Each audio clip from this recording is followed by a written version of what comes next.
I'm Joe Devine and welcome to Whiteboard Football Extra.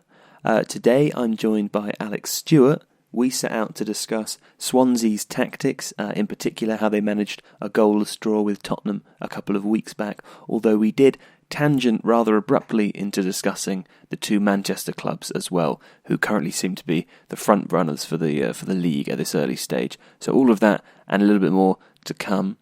Also, I'd like to remind everyone that as of November the 1st, uMAXit Football will be changing its name to Tifo. That includes the YouTube channel, the website, social media, etc. If you're already following on those channels, don't worry, you don't need to do anything. It just helps to be aware that the transition is happening. And also, this podcast will be following suit and becoming the Tifo Football podcast. So bear that in mind when you're downloading new episodes and vigorously suggesting it to your friends, as I know you all do.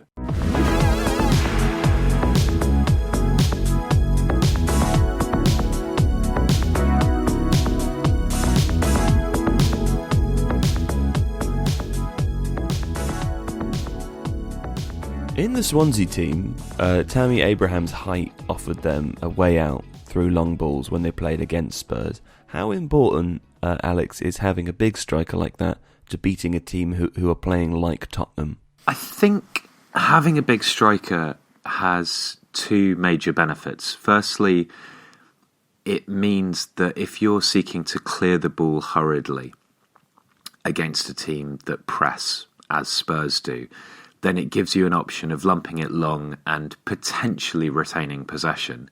And you can see from the way that Abraham drops quite deep, he's coming into almost the sort of middle of the park or between the middle and the edge of the penalty area quite a lot, because he's trying to get onto clearances from the goalkeeper or the centre-backs. So rather than just aimlessly punting it up and inviting an attack again, if you've got someone that you can play it to, you have a chance of retaining possession. I think the other important point is that Spurs are a side that like to build from the back and whose centre-backs pass the ball a lot. So if you are playing it to them in the air and forcing them to contest aerial balls, you're not giving it to them in a way that they can easily control and restart an attack through passing centre-backs. I mean, it's not the only way that you can do it, and it's also not necessarily the case that having a big striker is only useful against teams like Spurs. I think there's a lot to be said for generally having a kind of significant aerial threat, and you can see that Manchester United have used Lukaku and Fellaini in this way successfully against a number of teams, but there are certainly benefits. Well, is it fair to say then that if you are playing a team that generally speaking would be accepted as a higher quality than your team, that it might actually be useful to have a striker who has a certain style, whether it is, in Tammy Abraham's case, that he's very tall and good at bringing the ball down, retaining possession, or I'm thinking also of players like Jamie Vardy, who's not the tallest, but is very quick and can make darting runs. What I'm saying is, rather than being, a player who's very good and is good in every area, does it make sense to have one very important skill or one specific skill which can unsettle a defence like Tottenham's? I think the key to managing tactics is looking at how the opposition do stuff. So Jamie Vardy, for example, he's very quick. He's excellent at playing off the shoulder of the last defender. That's particularly effective when you've got, as Leicester did in the 2015-16 season, a player like Drinkwater who can play these long penetrating passes. Vardy can break off the shoulder and follow those in. So against a team that plays a high defensive line, that's particularly beneficial. Against a team with maybe slightly smaller ball-playing centre-backs, having a big, strong striker can also be useful. But I think what you're always trying to do as what I assume you're always trying to do as a football coach, because I'm not actually a football coach, is to find what the opposition strengths are and mitigate them, and what the opposition weaknesses are and to exploit them. So, you might see a high defensive line if you're the opposition coach, you might see your high defensive line as a strength because it allows you to compress space, it allows you to press the ball, it allows you to dictate where in the pitch the game is played. But the opposition to you might see that high defensive line as a weakness if they have a striker who's capable of playing against it. If you've got Andy Carroll up front, then a high defensive line isn't going to, be particularly something you can exploit because you don't have a striker who's particularly mobile, and you have one who benefits best when you're able to play crosses from quite deep positions.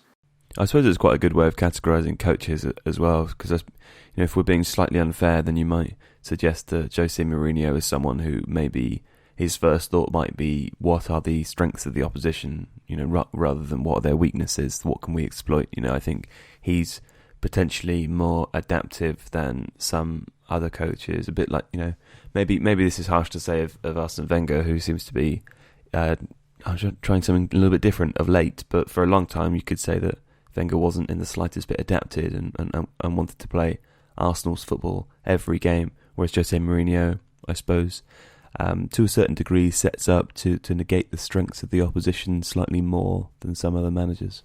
Yeah, I'd agree with that, absolutely. And I think it's a really interesting, I suppose it's how you want to categorise that, because you could look at Mourinho and say, and his reputation took a bit of a battering in that last kind of part of a season at Chelsea. And then even last season at United, he wasn't exactly winning plaudits for anything, but I think the United team that are playing now are playing exceptionally well because his style seems to be reactive in the sense that he's very adept at identifying what the opposition do well and do badly and taking advantage of that. That often is categorised as being defensive coaching, whereas a manager like Wenger, who seems wedded largely to a particular system, which has really engaging aspects to its attacking play, of course, but it seems like that kind of coaching is categorised as proactive, is categorised as attacking, when in actual fact, the way that Mourinho attempts to take control of in-game situations by getting his players to do certain things, to me that is a form of proactivity, even if it's often manifested with, say, matching up two left-backs ostensibly to combat a right winger, as he did with Inter in the treble season against Messi. It's, that it's kind of how you read that situation and how you want to explain it in terms of a kind of wider narrative of, well, Mourinho is this sort of negative defensive guy, therefore that's what he's doing. Actually, you could very easily argue that he's forcing the opposition to change the way they play, to change the way they attack, and that is proactivity. Yeah, and we've said on this podcast before that you can't really separate attack and defence anyway. They're all part of the same system. So to suggest that one is more heavily weighted than the other, or that one can exist independently of the other, doesn't really make any sense anyway. No, the best teams are a synthesis of attack and defence, and the very best teams are ones that very quickly transition from one to the other using the same players. Well, that seems to describe the current Man United team. I think Man United have been hugely impressive this season. Let's take a slight tangent, and the reason for listeners, the reason that we tend not to talk about current events in the Premier League is because we release this podcast on a Monday morning, but it's quite often recorded before the weekend. So obviously the results are all going to change. At the minute, Manchester City have just come off the back of, I think, 3 games where they've scored 5 goals or more, and they look incredibly impressive as well. And as it stands, I think United and City are sort of clear, slightly at the top of the league on the same points. It looks, at the moment like it might be that might be the main rivalry for the year. What do you make of it? What are your initial thoughts? And also, like me, I hope that you find it interesting that they're two, very different styles that are both, existing in teams doing very well in the league. That's quite nice to see. Yeah, I think it's really interesting, particularly to have seen the mainstream press go in pretty hard on both of those managers last season, for not getting to grips with things, Mourinho being a spent force, Guardiola never having been as good as anybody thought he was, which is clearly a ridiculous statement.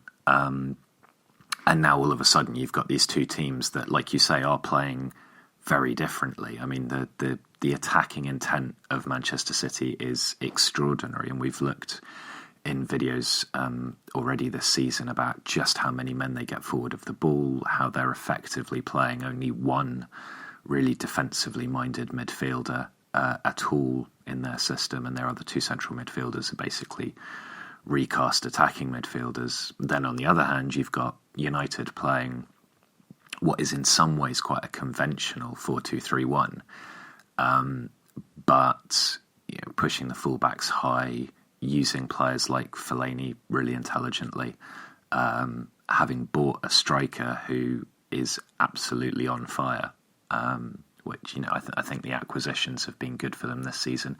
And also I think credit to the defence. Obviously De Gea is and has been a superb goalkeeper pretty much the entire time he's been in the Premier League, but seeing Phil Jones particularly coming back into form when he was pretty much a laughingstock, a season or two ago. Yeah, it's an extraordinary turnaround, isn't it?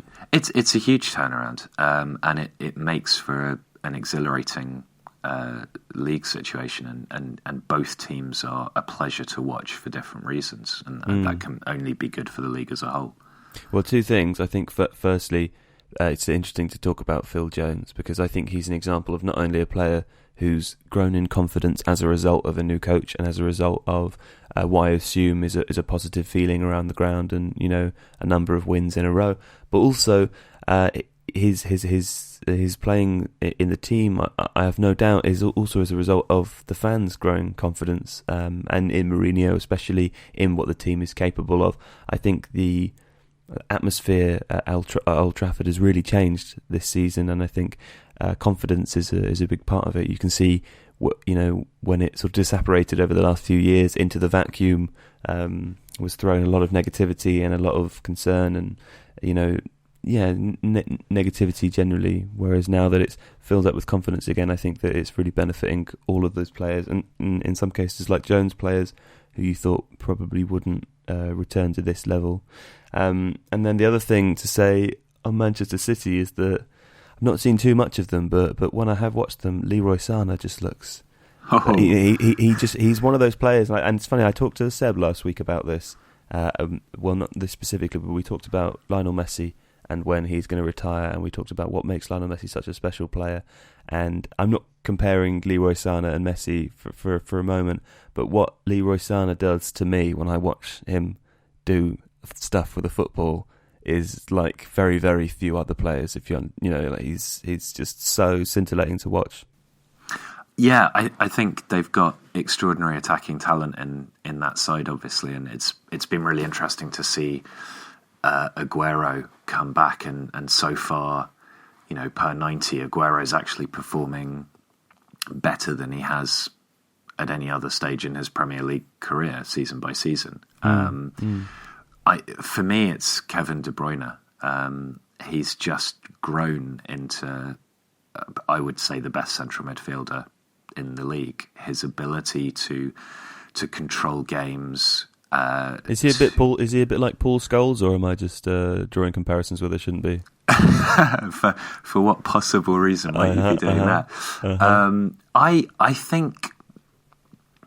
I think his ability to switch the direction of play through long passing, but also to generate forward momentum through quick interchanges. And if you have a look at the fact that he's often playing alongside David Silva as well, who is an extraordinarily talented footballer as well, there is definitely something of that. Scholes could do both. Scholes could stop, take a moment, and find particularly wide players with a ball that probably nobody else could see. The sort of passes that Steven Gerrard would often attempt, but not necessarily manage. But he could also, drive forwards himself with these quick interchange passes. And De Bruyne seems to have that composure, and you get it a lot in different sports, talking about the players who just seem to have that extra bit of time when they're in possession to think and to pick the correct option.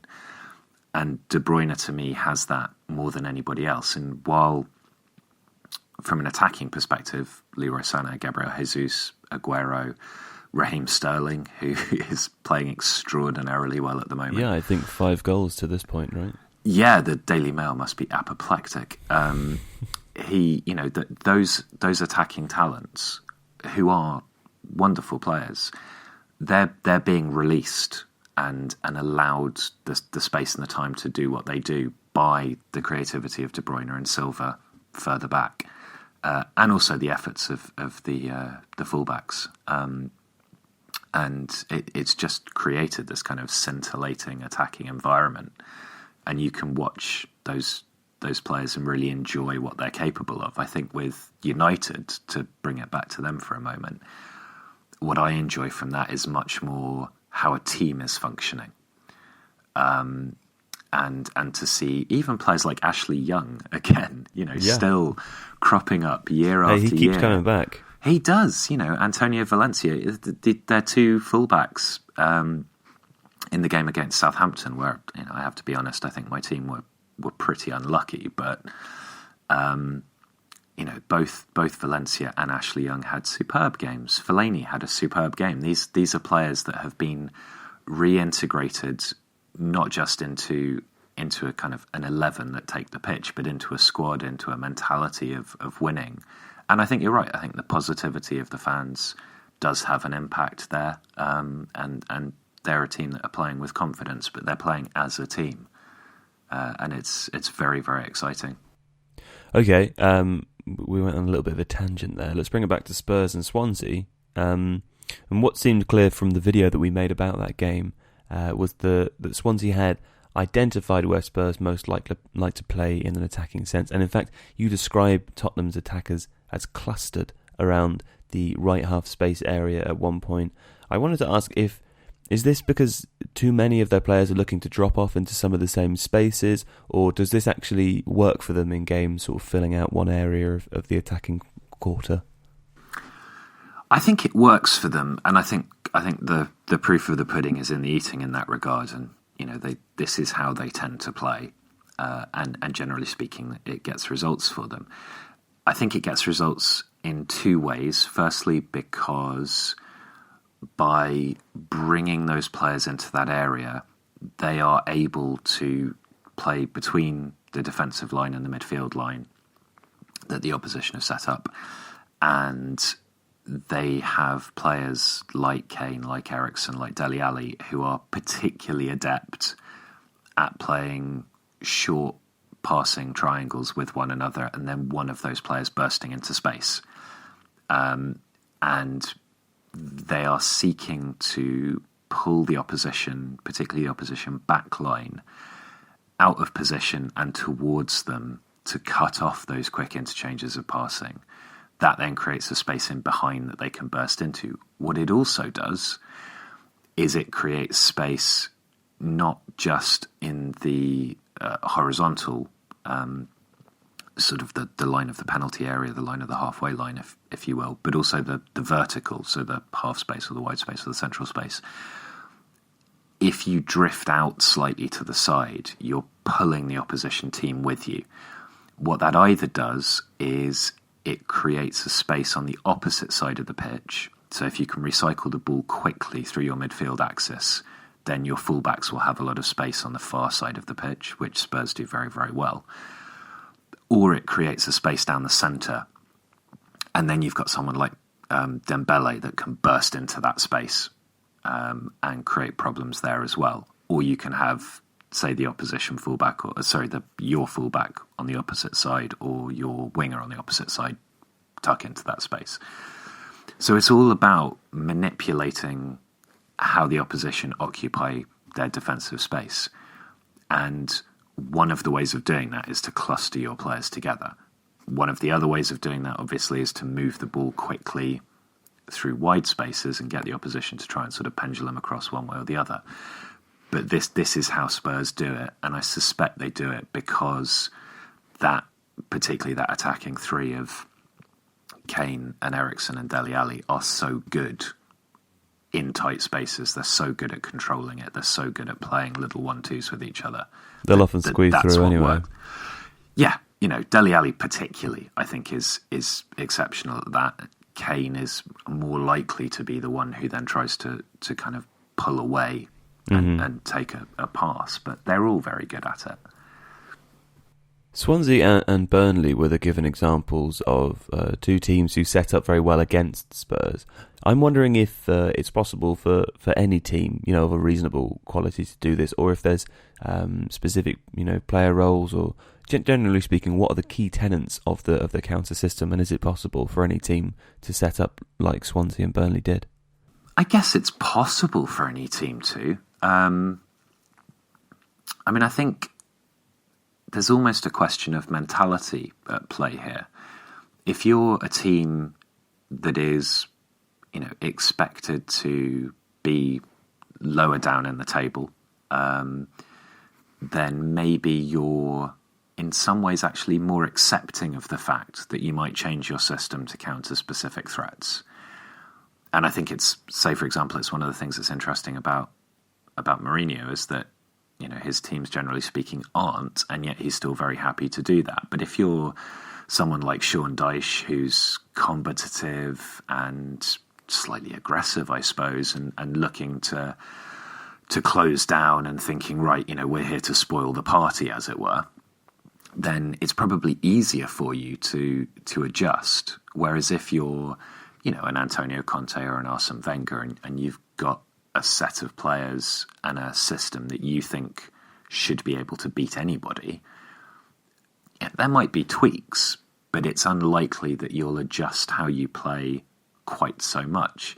And I think it poses a really interesting question for sort of mid-table teams. Yes, it does. Like a Southampton, for example, and I think Watford are a team in transition at the moment. Okay, they got thumped by City, but who hasn't been thumped by City? Who hasn't been thumped by City? But under Marco Silva, they've got a hugely astute manager, and they're starting to play really nicely. And those sorts of teams are in a bit of a quandary. Do they, against the so-called bigger clubs, do they try and impose themselves and try and dictate the terms, or do they play in a more reactive way and think about how they can mitigate what the opposition does? Do they stoke it out, or do they Bournemouth it up?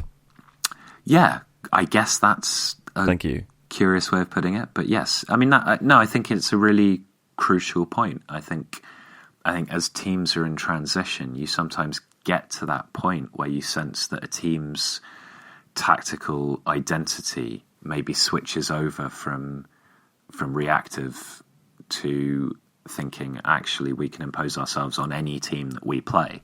And I think when Southampton were at their best under Pochettino at times and under Koeman at times, for example, that's what they were doing.